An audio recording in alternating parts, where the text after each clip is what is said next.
The best of the decade will be coming next. This is the most shocking films of the decade. Not like with content, but just movies that were surprising. There's the right word. The most surprising movies of the year for me.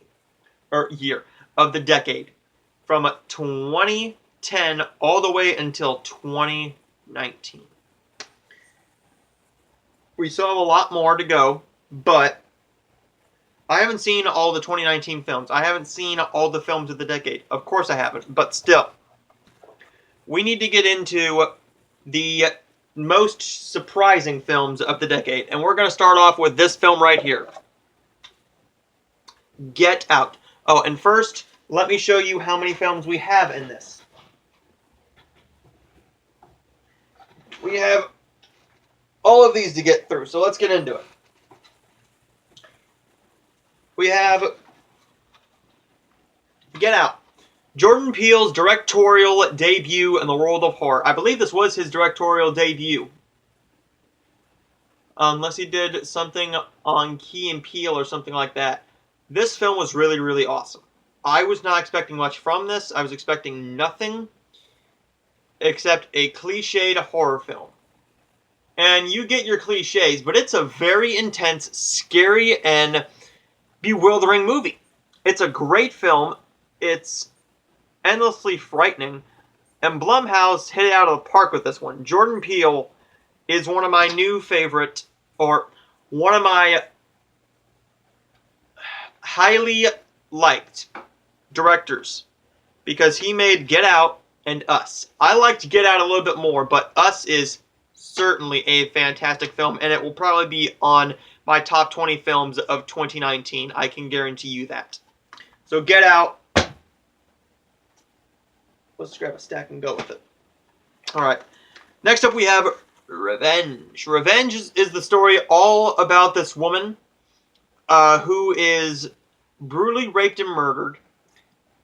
And before I go on anymore, you really have to turn your brain off, because if you're going to think about logic through this whole thing, you are not going to make it through this film at all, because this is very over the top. It's bloody, it's gory, it's amazing. It's an amazing story all about this woman who is brutally raped and murdered, named Jen, and now she's on the hunt for those guys who raped and murdered her, and her boyfriend, who is wealthy, did nothing about it, so she's going to kill him too. It's a great bloody gore fest. I loved that movie. This one actually did come out this past decade, I believe, right? 2013, 2014, 2012? 2012, it looks like. Killer Joe. I was not expecting anything from this movie. This was one of my first times seeing Matthew McConaughey, because I was just starting to get into the movie-loving world. And Killer Joe is one of those movies that just really shocked me. I didn't know how graphic it was going to be. I forgot that this was even going to be, or that this was a NC-17 rated movie. Killer Joe is a fantastic action drama that I really liked, with some bits of very dark humor. Mary Queen of Scots. Do I need to say more? Mary Stuart is pretty much trying to claim the rightful throne, if you will. It's pretty much their first meeting. I don't want to give any spoilers, because this is a very hard movie to describe. I like this movie a lot. I love Saoirse Ronan, and I love Margot Robbie. I've loved her since The Wolf of Wall Street, because that's when we first actually saw, or a lot of us saw her here in America. A lot of you people overseas saw her in a series called Neighbors. We don't have that show aired here. So, Mary Queen of Scots. Wakefield. Wakefield is a really good drama, all about this father who just decides he wants to vanish and see how his family's life will change. This stars Jennifer Garner, Bryan Cranston. It's a fantastic film. It's a very quiet film, a simple film, but it makes you think along the way too. Hey, would anybody really miss me if I went missing for a day or two, but I've been here the whole time? And you see what happens. And one day turns into a week, and a week turns into longer. It's a fantastic little drama that I would highly recommend to you if you get the chance to see it. This one should be on everybody's list of most surprising films of the decade, and films of the decade anyways. Scott Pilgrim vs. the World. I was not expecting this at all to be good. Michael Cera was on the top of the world for quite a few years. What happened to him? I think what happened to him was year one. Year one kind of killed his career, and I hadn't seen him in a whole lot in the movie business anyways for a while, and he started doing television. So, and also you get Captain Marvel in here. You get Captain Marvel, and you get Captain America in here as well, which is very entertaining to see them in here. This also has Brandon Routh, Alison Pill, Anna Kendrick, Kieran Culkin, Mary Elizabeth Winstead, Michael Cera, Jason Schwartzman. Love this movie to death. It mixes video games, it mixes comedy, and it mixes romance together fantastically. And I love this movie. I highly recommend it if you have not seen Scott Pilgrim vs. the World. The most surprising romance film I have ever seen. I was expecting this to be complete garbage. And there is a Black Coffee sequel coming out potentially because I am friends with the writer, director, and producer of this film. Black Coffee. Black Coffee was my favorite film of 2013 or 2014, whichever one you consider it to be. I love this film a lot. It's a very simple romance film, but it's just a clean film that you can sit down and watch anytime. It's always on BET. It's always on the black channels, which is perfectly fine because this is who this movie is made for. But it's also a film that everybody can watch. It's a fantastic little romance film, and I love it quite a bit. Definitely check it out when it's on television, or hell, buy a copy if you can find it somewhere. I'm going to save that one for a little bit later. We're going to go on with some of the Blu-rays. Okay. The King's Speech. Everybody thought this film was going to be boring. Nobody thought that this film was going to be any good. It was just going to be a complete bore fest from the Weinstein Company. Turns out we were all wrong. If you find this film boring, more power to you. I find this film to be fascinating. It's very entertaining with British humor that's very dry. Terrific performances, and definitely one of the best films of the decade. But it's also one of the most surprising because I suffer with a stuttering problem, and so did King George the Fourth or something like that. And it just really speaks to you when you have that problem. This was actually cut down from its R rating, which it shouldn't have been rated R because the MPAA, or now the MPA, shouldn't give a film a R rating just for a scene with a guy cursing, because that's helping him get rid of his cursing problem. But this one was actually cut down to a PG, so it could be called the family event of the year, so that people with stuttering problems like me could actually go and see this film and get a little bit from it. I love this film a lot. It's one I'm going to pop in many more times. Tom Hooper is a great director.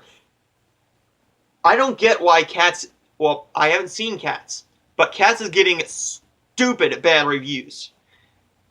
This is the guy who made The King's Speech and Les Miserables, two of the best films of the decade, and won Oscars for them. Lady Bird.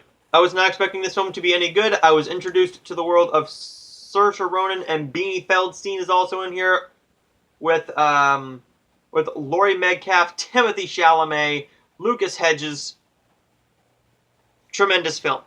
It's a comedy basically about this mother-daughter relationship.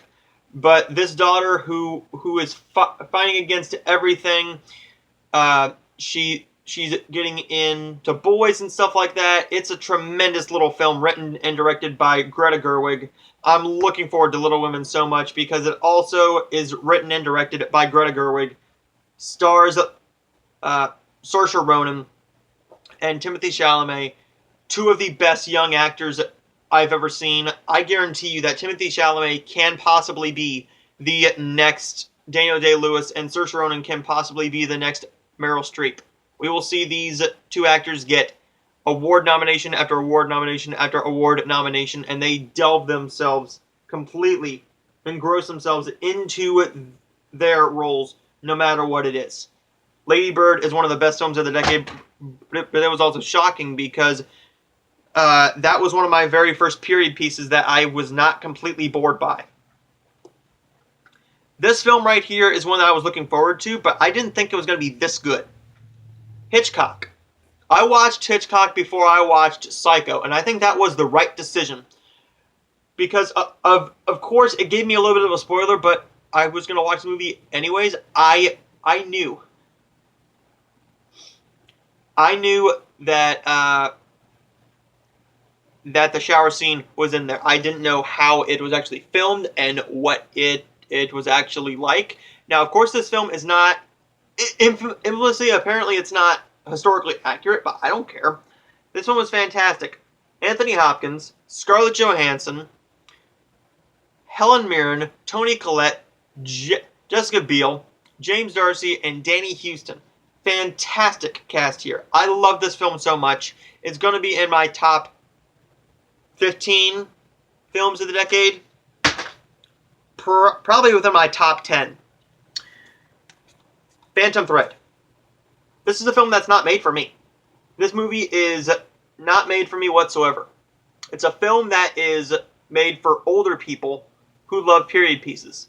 This is the film that really got me engrossed into the period piece, very slow burn type of a movie.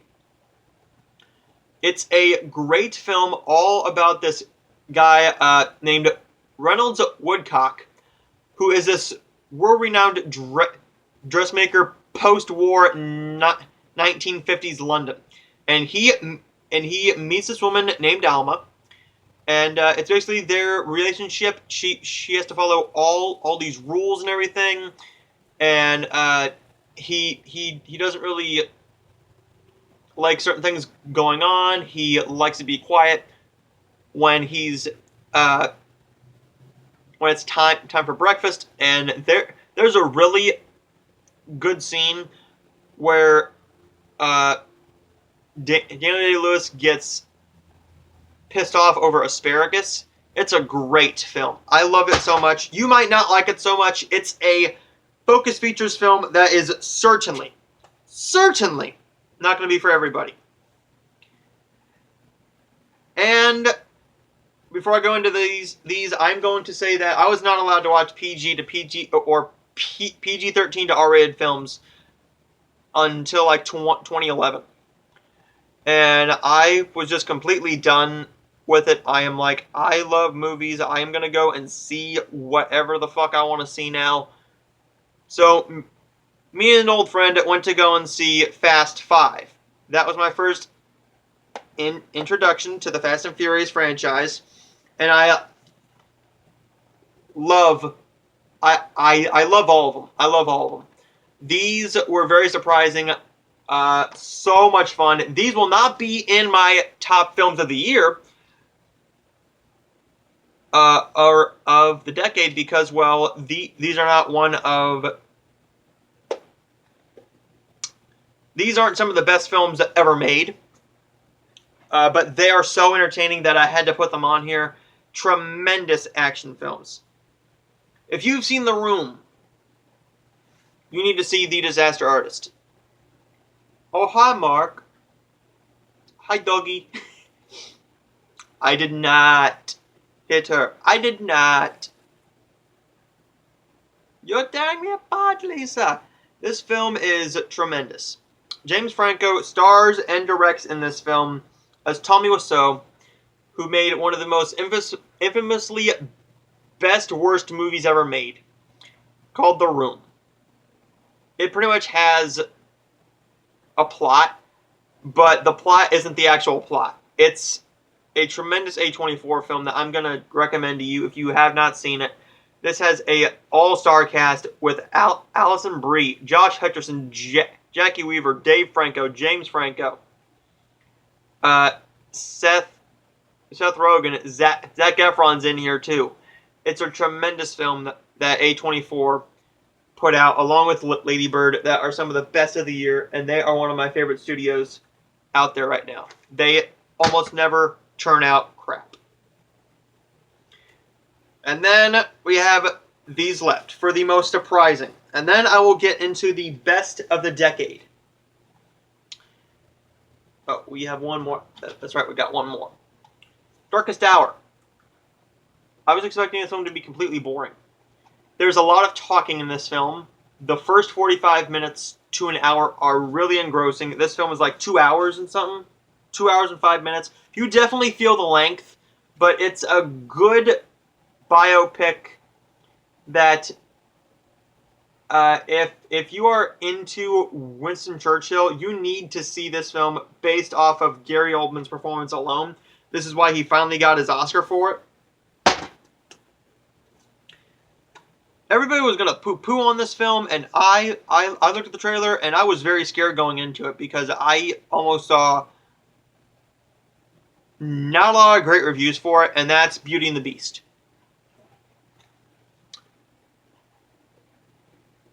It's a film that is not as good as the original. None of the films are going to be as good as the original, so stop believing that because you're a fucking idiot. You are not going to recreate the magic.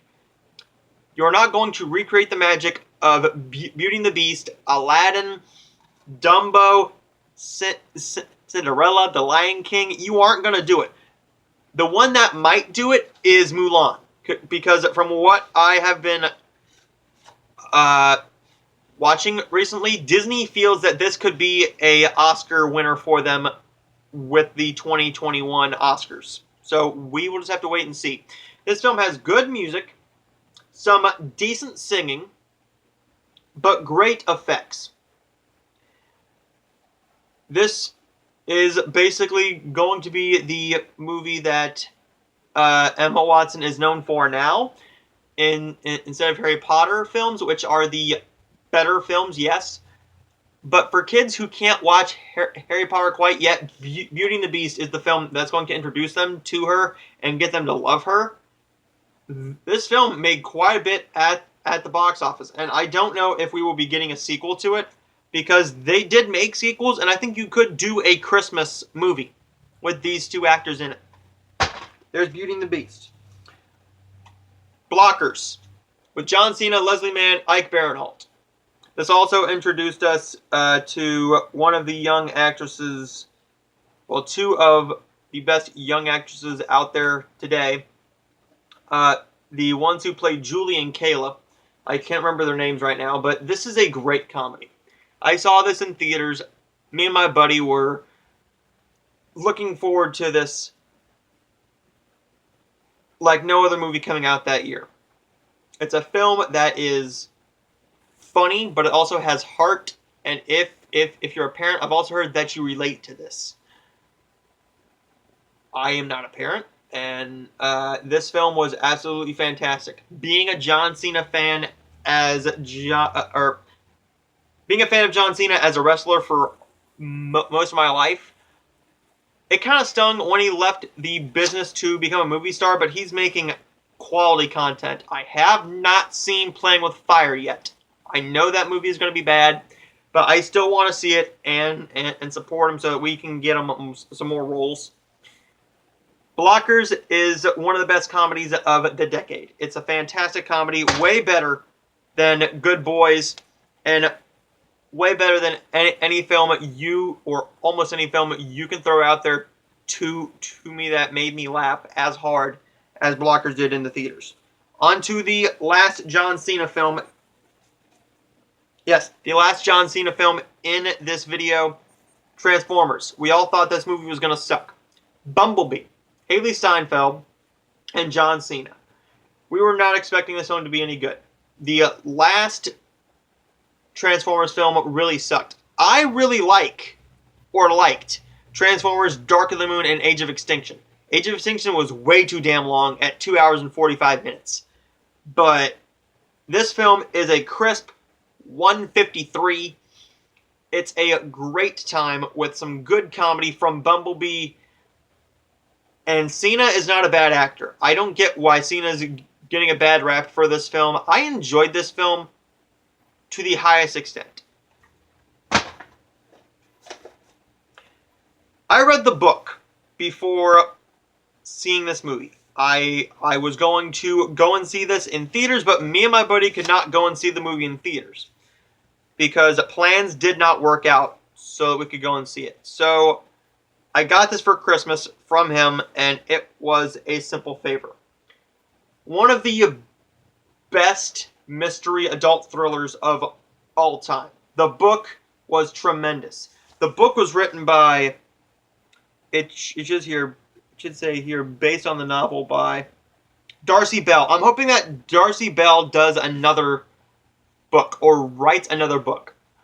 She's a tremendous author. She wrote a tremendous mystery thriller, that is fully adult, and I believe I read somewhere that she was actually a children's teacher, like a preschool teacher or kindergarten teacher or something like that. And when they were napping, she would get work done, but also work on this book in her spare time. Anna Kendrick, Blake Lively, and Henry Goulding, tremendous in this film. I love this film to no end. Thoroughbreds. Ever since I saw Split, I've loved Anya Taylor-Joy. She is one of my favorite actresses working today. Might be my top favorite actress, right behind it, Saoirse Ronan and maybe Anna Kendrick. And I am talking about young actresses, not the Helen Mirrens and Meryl Streeps and oh God, Judi Dench's of the world, who will get nominations until the day they die. Thoroughbreds is a great, wickedly funny murder movie. It's a movie that I was not expecting to be any good, but this is my favorite film of last year, of 2018. Tremendous film here. Definitely check it out if you are a fan of movies like this. And I was waiting for like months for this to go on sale at Family Video so that I could buy it. Thoroughbreds, one of the best of the decade, but also one of the most surprising of the decade. I thought this film looked really good, but I was not expecting it to be anything like this. We're down to the last three. Fighting with My Family. I do have my problems with it. Yes, I certainly do, because I am a hardcore wrestling fan. But I can't look past this one thing. I can't look past that this is an entertaining film with terrific performances and introduced the world to the year of Florence Pugh. I say that she should get nominated for Best Supporting Actress or Best Lead Actress in some sort of fashion. She was tremendous as Paige in this. If you don't know what Fighting with My Family is about, this is all about how Paige became a WWE superstar. She started wrestling in her family-owned indie wrestling company. And then she went to try out for WWE. And she got into their developmental brand and NXT, but she was actually in FCW, Florida Championship Wrestling first. But they don't want to acknowledge Florida Championship Wrestling, so they just call it NXT. And magically, after just a few matches, she's brought up to the main roster. No, that's not how it happened. She was in NXT for a decent amount of time, and she won the NXT Women's Championship, brought that championship with her to the main roster to defeat AJ Lee the night after WrestleMania 30 on Monday Night Raw at 9 o'clock. And interesting note, AJ Lee is actually portrayed by a real wrestler in the WWE named Zelina Vega, who is married to a current wrestler named Aleister Black. I like this film. It's very funny, but I was not expecting it to be as good as it was. WWE Studios films really scare me, because for a film like this to work, you have to please the fans. And when you're a hardcore fan like me, and you can get something this magical through to me and get me to like this film, it's amazing. Lena Headey, Florence Pugh, Dwayne Johnson, and Vince Vaughn. Nick Frost. Nick Frost is tremendous in this. I like that film a whole bunch. Then the two most surprising movies of the entire decade.